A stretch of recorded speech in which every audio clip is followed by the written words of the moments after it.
Hi ഡീസ്, എല്ലാവർക്കും പുതിയൊരു വീഡിയോയിലേക്ക് സ്വാഗതം. ഇന്നത്തെ വീഡിയോ എന്ന് വെച്ചാൽ നമ്മളെ വീട്ടമ്മമാർക്ക് 2025 അതായത് 2025 നിങ്ങൾ ബിസിനസ് സ്റ്റാർട്ട് ഇരിക്കുന്നവരാണെങ്കിൽ നിങ്ങൾക്കുള്ളൊരു വീഡിയോ ആണ് കേട്ടത്. അപ്പോൾ ആദ്യം തന്നെ പറയട്ടെ, ഞാനിത് വെറുതെ പ്രൊമോഷന് വേണ്ടി പറയുന്നതൊന്നുമല്ല. ആക്ച്വലി ഈ ബിസിനസ് എല്ലാം ഞാൻ എക്സ്പീരിയൻസ് ചെയ്ത് ഞാനിപ്പോൾ റൺ ചെയ്തുകൊണ്ടിരിക്കുന്ന ഒരാളാണ്. അതുകൊണ്ടാണ് എനിക്ക് ഇതിനെപ്പറ്റി കൂടുതലായിട്ട് പറയാൻ പറ്റുന്നത്. അപ്പോൾ നമുക്കെല്ലാവർക്കും അറിയാം, ഇന്നത്തെ ഏറ്റവും കൂടുതൽ മാർക്കറ്റും പ്രോഫിറ്റബിലിറ്റി ആയിട്ടുള്ള ബിസിനസ് ജ്വല്ലറി ബിസിനസ്സാണ്. കൂടുതൽ പേരും അതിലോട്ട് ഇൻവോൾവ് ആകുകയും ചെയ്തിട്ടുണ്ട്. ഈ 2025 തന്നെ കുറേ ആളുകൾ വീണ്ടും പുതിയ സ്റ്റാർട്ടപ്പുകൾ തുടങ്ങിയിട്ടുണ്ട്. അപ്പോൾ എനിക്ക് പറയാനുള്ളത്, ഇനിയും നിങ്ങൾ ഈ ബിസിനസ് തുടങ്ങിയാൽ അതിലൊരു വിജയസാധ്യത വളരെ കുറവായിരിക്കും എന്നാണ് എനിക്ക് പറയാനുള്ളത്. കാരണം സോഷ്യൽ മീഡിയയിൽ ഇപ്പോൾ ഇൻസ്റ്റാഗ്രാം എടുത്തു കഴിഞ്ഞാൽ രണ്ടിലൊരാൾക്ക് ജ്വല്ലറി ബിസിനസ്സാണ്. പിന്നെ ഒരേ ഐറ്റം തന്നെയാണ് നമ്മൾ എല്ലാ പേജുകളിലും ഇപ്പോൾ കാണാൻ പറ്റുന്നത്. അതുകൊണ്ട് തന്നെ കസ്റ്റമേഴ്സിന് ശരിക്കും പറഞ്ഞു കഴിഞ്ഞാൽ ഇപ്പം ഒരുപാട് ഓപ്ഷൻസ് അവൈലബിൾ ആണ്. പിന്നെ അതിലുപരി ഒരുപാട് കൺഫ്യൂഷൻസും ഉണ്ട്. അപ്പം ഒരേ ഐറ്റം തന്നെ പല പേജുകളിൽ പല വിലകളിലാണ് കാണുന്നത്. അപ്പോൾ ഏത് മേടിക്കണം എന്നുള്ള കൺഫ്യൂഷനാണ് ഇപ്പോൾ ശരിക്കും പറഞ്ഞാൽ കസ്റ്റമേഴ്സ് ഉള്ളത്. അതുപോലെ തന്നെ കസ്റ്റമേഴ്സ് ഇപ്പോൾ ഇൻസ്റ്റാഗ്രാമിലോ ഫേസ്ബുക്കിലോ അല്ലെങ്കിൽ സോഷ്യൽ മീഡിയയിലോ ഇല്ല. പ്രത്യേകിച്ച് എല്ലാവരും ബിസിനസ്സുകാരാണ്. എല്ലാവർക്കും ബിസിനസ് ചെയ്യാനായിട്ടാണ് ഇപ്പോൾ ആഗ്രഹം. ഇപ്പം ഒരു 500 ഫോളോവേഴ്സ് ഉണ്ടെങ്കിൽ അവർക്ക് നെക്സ്റ്റ് ബിസിനസ്സാണ് താല്പര്യം. അപ്പം ഞാനും അങ്ങനെ ബിസിനസ് തുടങ്ങിയതാണ്. ഒരു 100 പോസ്റ്റ് ഇട്ടിട്ടും എൻ്റെ പേജ് റീച്ച് ആയിട്ടില്ല. അപ്പോൾ ഇതൊരു ഡീമോട്ടിവേഷനായിട്ട് നിങ്ങൾ എടുക്കണ്ട. ഇനി നിങ്ങൾക്ക് മുന്നോട്ട് അത്രയധികം കോൺഫിഡൻസ് ഉണ്ടെങ്കിൽ മാത്രം നിങ്ങൾ ജ്വല്ലറി ബിസിനസ് സ്റ്റാർട്ട് ചെയ്യാം. അതായത് നമ്മളൊരു ഇത്ര എമൗണ്ടിന് നമ്മൾ ജ്വല്ലറി പർച്ചേസ് ചെയ്യുക, അതിലൊരു പ്രോഫിറ്റബിൾ മാർജിൻ കണ്ടെത്തിയിട്ട് മാർജിൻ ഇട്ടിട്ട് നമ്മൾ സെയിൽ ചെയ്യാം. പിന്നെ ഇതിനകത്ത് വരാൻ സാധ്യതയുള്ള ഒരു എന്താ പറയുന്ന ഒരു നഷ്ടം എന്ന് പറയുന്നത്, നമുക്ക് ഡെഡ് സ്റ്റോക്കാണ് വരാൻ ചാൻസ് ഉള്ളത്. അതായത് ട്രെൻഡ് പോയി കഴിഞ്ഞാൽ പിന്നെ ആ ഐറ്റം നമുക്ക് ചിലവാകത്തില്ല. അപ്പോൾ അതാണ് ഇതിനകത്ത് വരുന്ന ഒരു എന്താ പറയുന്നത് ഡിസഡ്വാൻറ്റേജ് എന്ന് പറയുന്നത്. പിന്നെ ഉള്ളത്, നമുക്കത് ഗീവ് അവേ ആയിട്ടോ അല്ലെങ്കിൽ അങ്ങനെയൊക്കെ നമുക്ക് അങ്ങനെയൊക്കെ കൊടുക്കാൻ പറ്റും. അപ്പോൾ അതാണ് ഒന്നാമത്തെ കാര്യം. അപ്പം എനിക്ക് ഈ ജ്വല്ലറി ബിസിനസ് ഇനി തുടങ്ങുന്നതിനോട് താല്പര്യമില്ല. ഇപ്പം ഓൾറെഡി ഇപ്പോൾ സെലിബ്രിറ്റീസ് എല്ലാം തന്നെ സ്റ്റാർട്ട് ചെയ്തു. അവരുടെ പേജൊക്കെ വളരെ റീച്ചിലെത്തിക്കഴിഞ്ഞു. ഇപ്പം സെലിബ്രിറ്റീസിൻ്റെ എല്ലാം പ്രീമിയം ക്വാളിറ്റിയും സാധാരണക്കാരെല്ലാം ലോ ക്വാളിറ്റി എന്നുള്ളൊരു കമ്പാരിസൺ പോലും വന്നിട്ടുണ്ട്. അപ്പോൾ അതിനോട് എനിക്ക് യാതൊരു താല്പര്യമില്ല ഇനിയിപ്പം നമ്മൾ ജ്വല്ലറി ബിസിനസ് സ്റ്റാർട്ട് ചെയ്യുന്നതുകൊണ്ട്. പിന്നീട് നിങ്ങൾ സ്റ്റാർട്ട് ചെയ്യാൻ ആഗ്രഹിക്കുന്ന ഒരു ബിസിനസ് ക്ലോത്തിങ് ബ്രാൻഡാണല്ലേ. അപ്പോൾ ക്ലോത്തിങ് ബ്രാൻഡ് എന്ന് പറയുമ്പോഴത്തേനും നമുക്ക് കസ്റ്റമൈസ് ചെയ്ത് കൊടുക്കുന്നതാണ് ഏറ്റവും ബെറ്റർ ആയിട്ടുള്ള ഒരു ഓപ്ഷൻ. നിങ്ങൾക്ക് കുറച്ച് സ്റ്റിച്ചിങ്ങും കാര്യങ്ങളും അല്ലെങ്കിൽ എംബ്രോയ്ഡറി വർക്ക്സൊക്കെ അറിയാവുന്നവരാണെന്നുണ്ടെങ്കിൽ നിങ്ങൾ നിങ്ങളുടേതായ രീതിയിൽ കസ്റ്റമൈസ് ചെയ്ത് കൊടുത്താൽ അതിനൊരു എന്താ പറയുക, ഒരു വാല്യൂ ഉണ്ടെന്ന് പറയാം. അതല്ല നിങ്ങൾ റീസെല്ലിംഗ് ആണ് ഉദ്ദേശിക്കുന്നതെങ്കിൽ റീസെല്ലിംഗ് വളരെ ചലഞ്ചിങ് ആണ്. ഞാൻ ചെയ്ത് നോക്കുകയാണ്. 2019 ഞാനൊരു കുർത്തി ബ്രാൻഡ് സ്റ്റാർട്ട് ചെയ്താണ്. പർപ്പിൾ സ്റ്റോർ എന്നായിരുന്നു പേര്. അപ്പോൾ അതിൽ ഞാൻ കുറച്ച് കുർത്തീസൊക്കെ വാങ്ങിച്ച് റീസെൽ ചെയ്തു. ബ്രോഡ്വേയിൽ നിന്നാണ് കുർത്തീസൊക്കെ വാങ്ങിച്ചിട്ടുണ്ടായിരുന്നത്. അപ്പോൾ അതിനകത്ത് വരുന്നൊരു കുഴപ്പമെന്ന് പറഞ്ഞാൽ, നമുക്ക് ഈ പറഞ്ഞ പോലെ M2 XXL സൈസ് വരെ നമ്മൾ ഒരു ബണ്ടിൽ എടുക്കണം. ആ ബണ്ടിൽ എടുത്തു കഴിഞ്ഞാൽ നമുക്ക് ആ ഒരു സെയിം ഡിസൈൻ തന്നെ അത്രയും ബണ്ടിൽസിൻ്റെ എടുക്കേണ്ടി വരും. പിന്നെ അതിൻ്റെ ക്വാളിറ്റി ചെക്കിങ് നമുക്ക് ഒരിക്കലും പോസിബിൾ അല്ല എന്നുള്ളതാണ്. നമുക്ക് ആ ബണ്ടിൽ മൊത്തം എടുത്തിട്ട് നമ്മൾ ഒരെണ്ണം വാഷൊക്കെ ചെയ്ത് നോക്കിയാൽ മൊത്തം കളർ പോയി. എൻ്റെ ഒരു ഡ്രസ്സ് എടുത്തിട്ട് അതിൻ്റെ ഫുൾ കളർ ഫുള്ളും പോയി ഞാൻ എടുത്തതിൻ്റെ.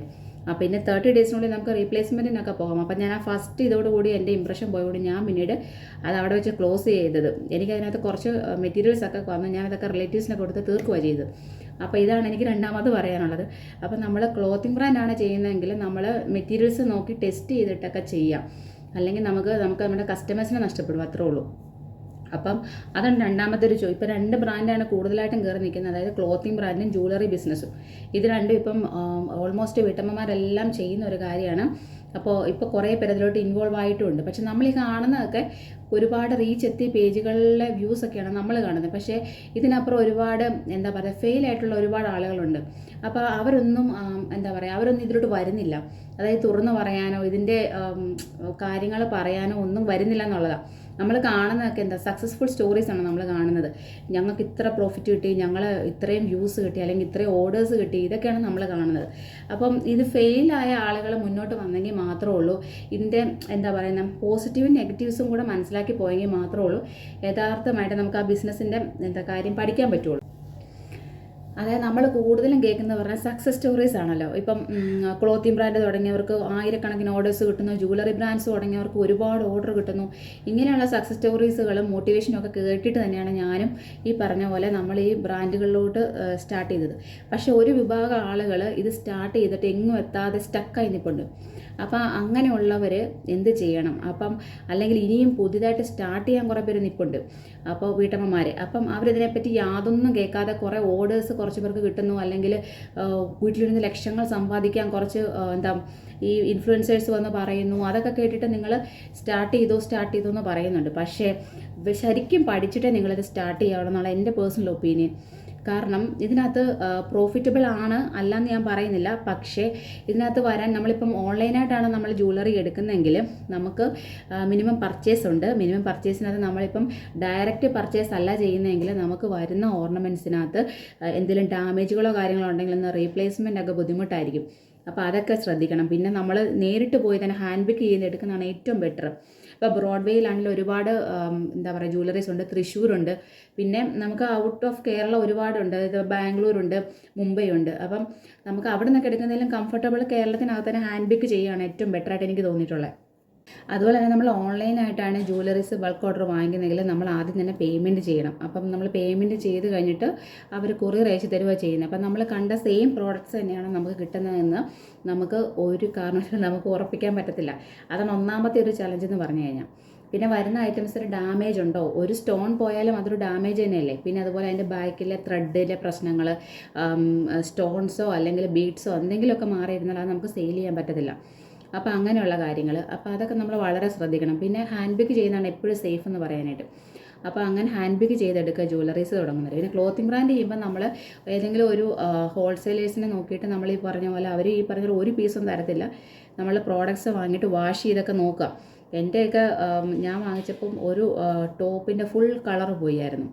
പിന്നെ ഞാൻ പറഞ്ഞില്ല, നമുക്ക് മനസ്സും എടുത്ത് കഴിഞ്ഞാൽ പിന്നെ നമുക്ക് ചെയ്യാൻ പറ്റത്തില്ല. അപ്പം പിന്നെ നെക്സ്റ്റ് ഓപ്ഷൻ നോക്കണം. വളരെ പ്രതീക്ഷയോടെ ഞാൻ സ്റ്റാർട്ട് ചെയ്ത ഒരു ക്ലോത്തിങ് ബ്രാൻഡായിരുന്നു പർപ്പിൾ സ്റ്റോർ. അത് ഞാൻ പൂട്ടേണ്ടി വന്നു.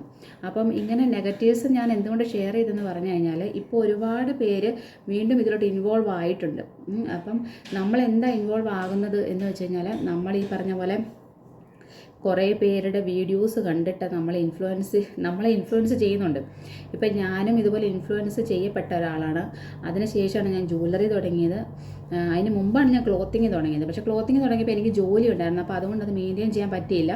പക്ഷേ ഞാനതിൽ കുറച്ചുകൂടെ കൺസിസ്റ്റൻ്റായിട്ട് വീഡിയോസൊക്കെ ഇട്ടിരുന്നെങ്കിൽ എനിക്ക് ചിലപ്പോൾ അതിനകത്ത് ഇപ്പോൾ ഒരു ഇതാകാമായിരുന്നു എന്ന് ഞാൻ വിശ്വസിക്കുന്നു. പക്ഷേ ജ്വല്ലറി ഞാൻ ഈ വർഷമാണ് സ്റ്റാർട്ട് ചെയ്തത്. അപ്പം ഈ വർഷം തന്നെ ഇപ്പം നമ്മൾ ആ ഇഷ്യൂസിന് ശേഷം ജ്വല്ലറി ഇഷ്യൂസ്, ദിയ കൃഷ്ണയുടെ ആ ഇഷ്യൂസിന് ശേഷം ഒരുപാട് പേര് വീണ്ടും സ്റ്റാർട്ട് ചെയ്തിട്ടുണ്ട്. അതായത് ഇൻഫ്ലുവൻസേഴ്സ്, അതുപോലെ ആക്ട്രസ്, അതുപോലെ സീരിയൽ ആക്ട്രസ് എല്ലാവരും ജ്വല്ലറീസ് സ്റ്റാർട്ട് ചെയ്തിട്ടുണ്ട്. അപ്പോൾ എന്താണെന്ന് വെച്ച് കഴിഞ്ഞാൽ, ഈ കസ്റ്റമേഴ്സ് ഇവരുടെ ഈ സെലിബ്രിറ്റീസിൻ്റെയാണ് കൂടുതലും പ്രിഫർ ചെയ്യുന്നത്. ഇപ്പോൾ സാധാരണക്കാരൊരു ബ്രാൻഡ് തുടങ്ങുമ്പോൾ അത് ലോക്കലാണെന്നുള്ളൊരു ചിന്താഗതിയാണ് കസ്റ്റമേഴ്സിന് വരുന്നത്. പക്ഷെ നമ്മളെല്ലാവരും ഒരേ ഹോൾസെയിലേഴ്സിൻ്റെ അടുത്ത് നിന്നായിരിക്കും പർച്ചേസ് ചെയ്യുന്നത്.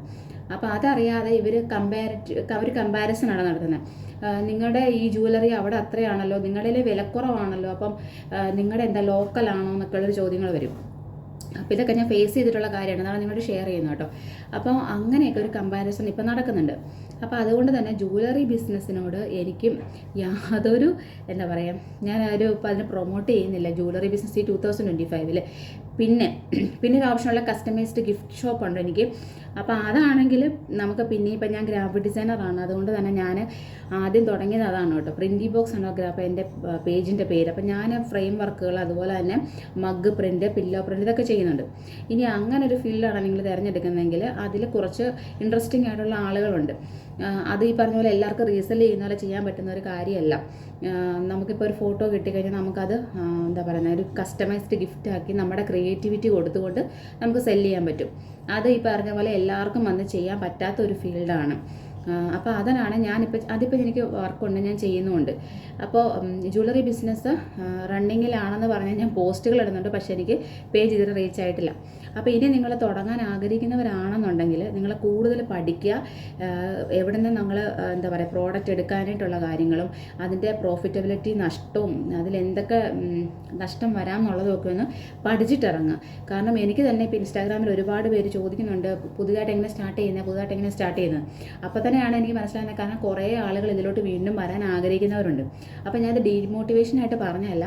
നിങ്ങൾക്ക് വരാൻ ആഗ്രഹമുണ്ട്, നിങ്ങൾക്ക് തീർച്ചയായിട്ടും ഇതിലോട്ട് വരാം. പക്ഷേ ഇതിൻ്റെ ഇപ്പോഴത്തെ ഈ ജ്വല്ലറി ബിസിനസ്സിൻ്റെ ഇപ്പോഴത്തെ കറണ്ട് സിറ്റുവേഷൻ ഇതാണ്. കാരണം ഓൾറെഡി പേജ് എന്താ പറയുക, ഒരുപാട് ഇൻഫ്ലുവൻസേഴ്സും അതുപോലെ ആക്ടേഴ്സും ഒക്കെ അവരവരുടെ പേജുകൾ നല്ല രീതിയിൽ റീച്ച് ആക്കിയിരിക്കുന്നിടത്ത് നമ്മൾ ഈ ലോക്കൽ ബ്രാൻഡ് തുടങ്ങുമ്പോഴുള്ള സ്ട്രഗിൾസ് ഭയങ്കര വലുതാണ്. ഇപ്പോൾ ഇൻസ്റ്റാഗ്രാമിൽ തന്നെ ഒരുപാട് പേര് ഇത് പറഞ്ഞിട്ടുമുണ്ട്. അപ്പോൾ ഇതൊക്കെയാണ് എനിക്ക് നിങ്ങളോട് ഷെയർ ചെയ്യാനുള്ളത്. അപ്പം നിങ്ങൾക്ക് എന്താ നമ്മളെ കൊണ്ട് നമുക്ക് പറ്റുമെന്ന് ഉറപ്പുള്ള ഒരു ഫീൽഡിൽ നമ്മൾ മുന്നോട്ട് പോവുക അല്ലേ. അപ്പോൾ നിങ്ങൾക്ക് എന്ത് കഴിവാണുള്ളത് അതിനനുസരിച്ച് ഒരു ബിസിനസ് സ്റ്റാർട്ട് ചെയ്യുന്നതായിരിക്കും ബെറ്റർ. അപ്പോൾ നിങ്ങൾക്ക് വീഡിയോ ഇഷ്ടമായെന്ന് ഉപകാരപ്പെട്ടെന്നൊക്കെ വിചാരിക്കുന്നു. അപ്പോൾ നിങ്ങൾക്ക് ഇന്നത്തെ ടോക്സ് ഇഷ്ടപ്പെട്ടെന്ന് വിചാരിക്കുന്നു. ഇഷ്ടപ്പെട്ടെങ്കിൽ മാത്രം പേജ് ഫോളോ ചെയ്യുക. അപ്പോൾ പുതിയ വീഡിയോ വേണ്ടി വീണ്ടും വരാം. അതുവരേക്കും ബൈ.